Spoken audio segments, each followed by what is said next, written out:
From miles to aisles, let's go. G'day, I'm Helena. And I'm Locke. And we're the creators of Outback Aisles. Well, in this episode, we are taking you on a journey, especially if you want to know everything about hiring a makeup artist. And we found this one so interesting. There was so much good content, we couldn't cut anything, so we've turned this into 2 parts. So, welcome to part 1. Come on, guys, let's go. We are chatting with, as I mentioned, Central Queensland's finest makeup artist here in Rockhampton, a balmy 35 degrees today. So the makeup is falling off my face, and here I am sitting next to a very famously known Becca Smith here from Becca Smith Makeup Artist. Beck, tell me, where did this whole journey start? Well, I did beauty, and then from beauty, I was like, really makeup. Makeup was my passion, and it was more special effects and creative and illusion makeup that I was really into. And I was like, right, I want more. So I decided to go to Melbourne, and I did training down in Melbourne, and I did bridal, special effects, camouflage and drag. And it was just like a fire had been ignited within me, and I was like, that's it, I want more. So I come back from that and decided to do my diploma in screen and media, and yeah, I just get more passionate and more passionate every year. I just love makeup, I guess. And so where did the diploma come from? At what point did you go, I'm going to study this further and then specialise in screen and media? Like, what does that involve? Well, the diploma, it goes into basically TV. So you learn how to do makeup for TV, productions, you do hairstyling, wig styling. It consists of everything that you would do. Special effects makeup. It was just an overall like makeup, yeah, just everything of makeup that you could learn. And that I wanted. That's what I wanted to do. So I did that, and yeah, from that, I feel like that has got me more work. Definitely my bridal makeup has increased, my bookings for that. But also too, I've done TV. I've worked with SBS when they come up and did some filming up here. I've also worked with World Industries and Quest Apartments for something that they did up here in Rocky. So it's opened up everything in the makeup industry for me. Different avenues, I guess you could say, of makeup. And I guess when you think of makeup, we think of blush, lipstick, eyeshadow, but obviously there's so much more to it than just applying the usual things on your face. Yep. And how does the creative side help with bridal makeup? Well, I definitely, and this sounds crazy, but definitely if you can do drag makeup, you can do any makeup. You've got it all. Yep. It's the ultimate illusion. Like, it is literally, so if you have a client who sits in your chair and, you know, you want to add lift or contouring to their face, you know exactly where to put it. You know how to change their eye shape, lift their eye shape, make their eye shape look bigger. So I feel like if you do drag, yeah, you've got that ultimate skill of being able to, you know, reshape, change. And I feel like maybe highlight the good areas of their face and drag back what you want to hide. I love that. We've all got them, right? Yes. We've all got that side that we like. Yeah, this side's my better side. This is my good side. That's why I'm sitting over here today. But it's so interesting when you talk about the illusion and creating the illusion of contouring, which I know absolutely nothing about, but I would love to learn. And that is something that you teach as well. Yeah. Yeah, so tell me more about that. So I have taken on a few students this year. So I do teach my style of makeup, and like with the contouring and concealing and highlighting, I teach my students it's not just about concealing, it's about camouflaging and different areas that you would camouflage. And typically, you know, concealer, people think, you know, that's to conceal things, where I use concealer to highlight, which is what I teach my students as well. So it's just all little different things that create that illusion to make the makeup base look better. But even to like brides, you know, for photography, how we do makeup on them needs to be a little bit different so that when they get those photos taken, they don't look, I always say, you know, if you don't have that contouring, highlighting and shaping, you can look flat. So you just look like flat in photos. Not 3D. Yeah, you don't look 3D. Yeah. So where you have that shaping, yeah, it can just really make that difference in your wedding photos. And I guess that's the difference between you doing your own makeup and then hiring a professional yeah. to do it as well. So jumping across back to the wedding, the bridal sides of things, how long does it take typically for when the bride shows up at the door, comes through the gate, sits down? Yeah. How long does it typically take to do bridal makeup? For the brides, I take about an hour and a half on their day. Which isn't a lot. It's not too much because they usually have their trial. So the trial takes 2 hours and we'll go through everything at the trial, like skin prep, lead up to their day, what to do the night before, what's going to happen on the day, what do they want for their bridesmaids. So it's pretty full on, but I feel like that's where we get a good result for the day, is making sure that trial covers everything. You know, what are my bride's expectations? What kind of looks do you look? What do you want? What do you want? Because I want it to be perfect. And I always say to my brides, I'm not a cranky makeup artist. So if you don't... She's not. I can vouch for that. If there's something that you don't like or anything that you want to change after your trial, we can change it. Then there's the time to do it. Yep. So then when we step into the day, she'll sit in my chair and I'll say, is there anything you want to change? And she'll say, oh, maybe this and maybe that. Right, let's do it. And then we have our plan. But I do feel it's so important. I never used to do trials back in the day. And then I had a bride and she had an allergic reaction to the glue. Because back in the day, all of our glues had, latex in it. Where these days you can get latex-free glue. And I'd said to my client... For eyelashes, I would say. Yeah, for right. eyelashes. And I said to my bride, do you have any allergies or any sensitivities? No, nothing. And obviously didn't know. I put the lashes on and it just, her eyes straight away started going red and watery and tears. And I was like, yep, done. So... Yeah. I feel like, for that reason too, trials are important to test and then see, how the makeup wears on your face as well.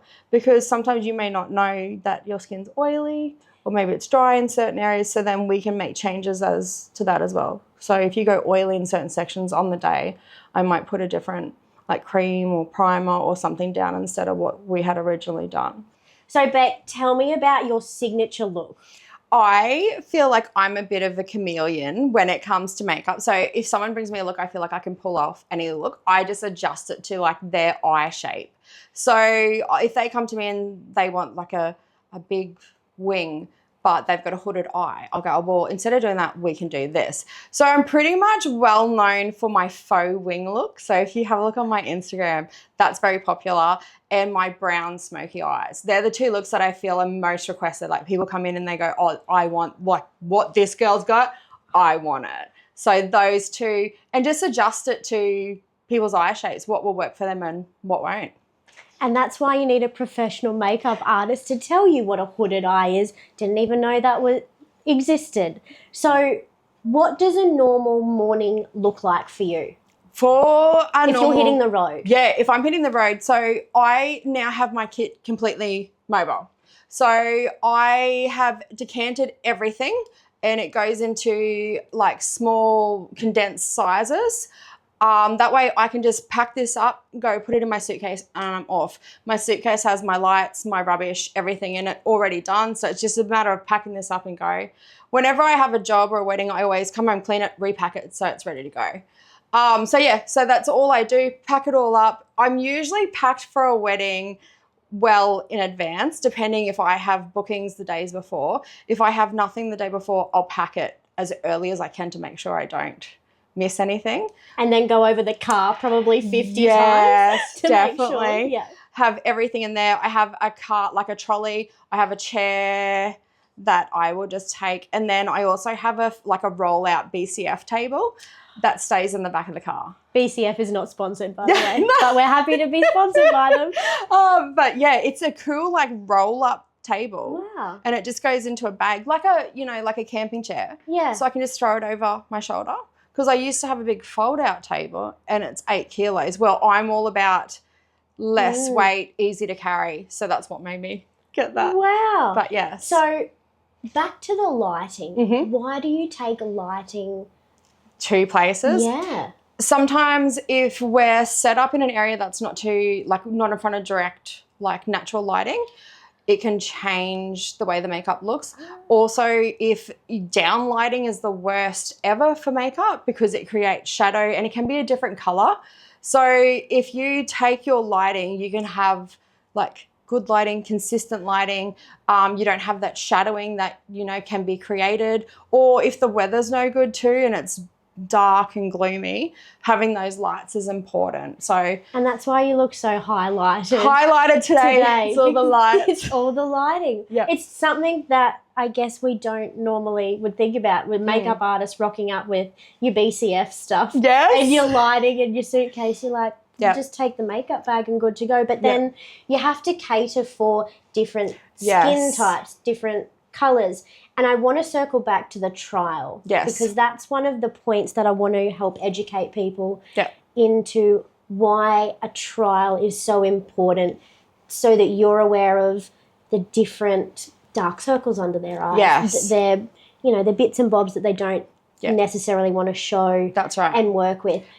Tell me more about that. I feel like it's the areas that they have concerns with, like sometimes it will be their under eyes, or maybe they have a bit of hyperpigmentation or melasma, or there could be something like that. So being able to communicate with me, okay, well, I don't like this area, what can we do?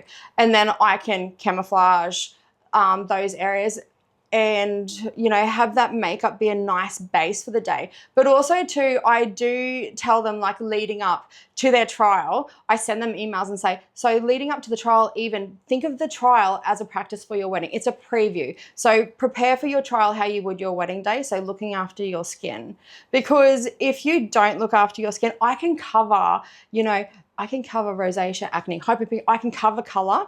I can't cover texture. So if your skin is dry and flaky, it doesn't matter what product I put on you in that half an hour before we do the makeup, you're still going to have that. Yes. And that's the thing. It's about the bride prepping her skin and being prepared. And then too, once we do the trial, we can go, okay, I noticed that this area around your nose is quite dry. So we're going to, leading up, I'll give her some recommendations for skincare and prepping that as well. Then she can wear the makeup and she might go, oh, I did go oily here and here. So then on the day, once again, I can change that and go, all right, we went oily there, so I'm going to use an oil-free moisturizer or a different primer there to stop that. So making those changes, and then that will help the makeup be longer wearing too. I guess too, having those sorts of conversations prior to rather being on the day of your wedding, when you're thinking about 50 things that you have to keep in mind. You've had that trial, that space that you get to nut out, just the two of you, and then work all those things out, rather than just, we'll leave the trial, head straight into on the day, and then you're discovering all these things that you need and sweating halfway through the day. Yes. Which in central Queensland, we are very well known to have very high temperatures here, and peak wedding season runs from September through to November as well here, especially in Rockhampton as well. What's some tips that you can give people to make sure that their makeup lasts or doesn't melt off their face? Yeah, during the day. Yeah.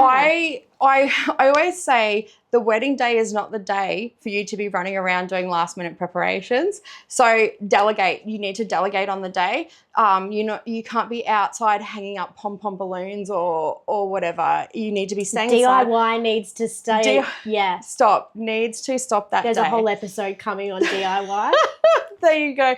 Not on wedding day. You need to stop. So not running in and out of the heat, staying in air condition. But the other thing is people don't realize a heat source is not just the sun. It can be an oven and the steamer. because I've even had a bridesmaid steam singe her lashes when she opened up the oven to get out ham and cheese croissants. Singe. Like it sort of melted the plastic and the mascara and they went like funny. So it's sort of like a steam singe or a heat thing. Oh my gosh. So that's another heat source to be aware of. Stay out of the kitchen. Yeah. Stay away from the heat. Steam your dresses the night before. Yeah. And the biggest thing then too is not to touch your face. You don't realize how much you touch your face until you have a face full of makeup and you'll do it and you go, oh, I just and there touched comes my the face. red nose. Yes. Yeah. But I do, before I leave, I do a complimentary touch-up services for all the bridal party and the bride, and everyone gets a touch-up kit. Yeah. So my bridesmaids and bridal party get a small version, and then my bride gets a full-size one. So it's got like a mirror, some tissues, a pen, some dental floss pickers, full-size lipstick or lip gloss, depending on what they want, so that they can touch up. But also too, like when I email my bride, her like quote and booking information booklet, it has information in there leading up to the wedding, 6 months before do this, so many months before, the day before do this. So it gives them then guidelines, but it also has in there, aftercare for makeup, what to do. How to take it off. Yeah, and how to touch up too. So with this touch-up kit, that's all good, but how do I use it? Yeah. So... But yes, and I do think in the trial, like we discuss all of, those sort of steps as well. Yeah. But also too, discussing bridesmaids can help on the day as well to go smoother, because I have had only one over the however many years. Yeah. Bridesmaid sit in my chair and wanted a rose gold cut crease. And I've got no idea what you're talking about. It's a very full glam, shimmery. Yeah, it's like we define the eye and then we cut the crease out and highlight it. Is this part going into drag? Oh my God, it's very 2016. If you look back on the 2016 full glam cut creases, and I had one years and years ago. So, yep, I wanna. And we just sort of looked at each other, me and the bride, and I was like, oh, well, no, we've decided this is what look you're doing. So I feel like if the bride decides at that trial as well, it sort of makes the day go smoother. And that's a really good point with if you do get bridesmaids going, oh, can I have something different? Yes. How do you manage those expectations between the bride and the bridesmaids? Yep. I usually will just talk to the bridesmaid and say, oh, well, actually, this is the look that we've decided on. And I will tweak it a little bit to suit your eye shape or your face shape, and we can, add this or do this instead. Sometimes I can customize it with like a different lash, but usually they're pretty good. What the bride says, the bride goes.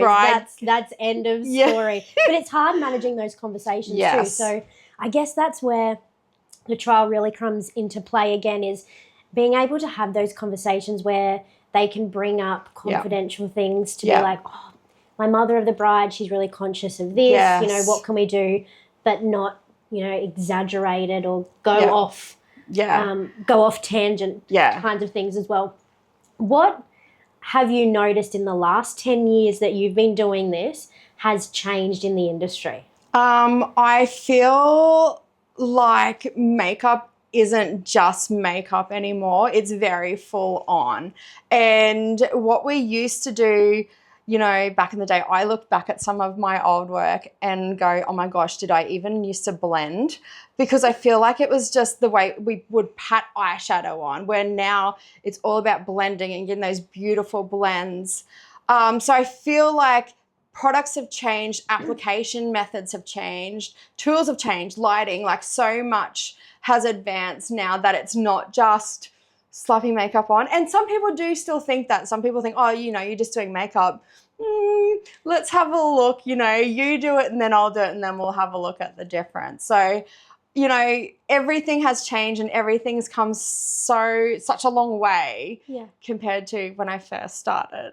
Yeah. And do you have favorite brands that you stick with? Yes, once I start loving something, I just don't leave it. So like I love MAC. I'm a MAC girl, especially with my powders, my lipsticks, my lip liners. Love Inglot for eyeshadows. Concealers are Tarte and Natasha Denona. My favorite foundation is Estee Lauder Double Wear. And some people go, oh, but it's so hard to apply. It's, well, no. It's my saving grace. Yes, I love it. It's so long wearing, but also too, it's like with our heat and humidity, the best. But then if I have someone, I can adjust it. So if I have someone who has very dry skin, I can put mixing mediums in it. Yeah, so I can make it, if I want to make it like have a dewy finish, I'll put a bit of like the Estee Lauder night serum in it. If I want it to have more like a glowy, I'll put some of the MAC dewy skin tint in it. So you can like twist it and play with it. Yeah. But that's what happens when you hire a professional makeup artist. We've already talked about so much involved, from lighting to makeup kits to trials.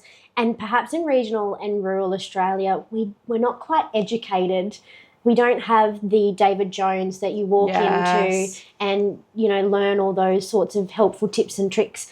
Whereas sometimes you might just get an inquiry and you'll see them on the day. Yeah. And that's it. You're kind of conversing via email or messenger and those sorts of things. So getting that message out there on how much is truly involved. Yeah. And it's your one day. Yes. You want to look fabulous, right? Like there's so many different vendors that collaborate together for your wedding. Yep. Don't just hire one fabulous one and then dwindle down on the rest, because hiring people who know exactly what they're doing and have a diploma in makeup artists, and then the creativity of that to be able to blend and highlight and all those wonderful words as well. Well, even the other day I was at a wedding and I brought my apprentice with me, and one of the bridesmaids had a very dark under eye, so I got one of my blushes out and mixed it with a bit of my concealer and used it as a corrector. And my apprentice was just like, oh my gosh, you just... like, why do I not think of that?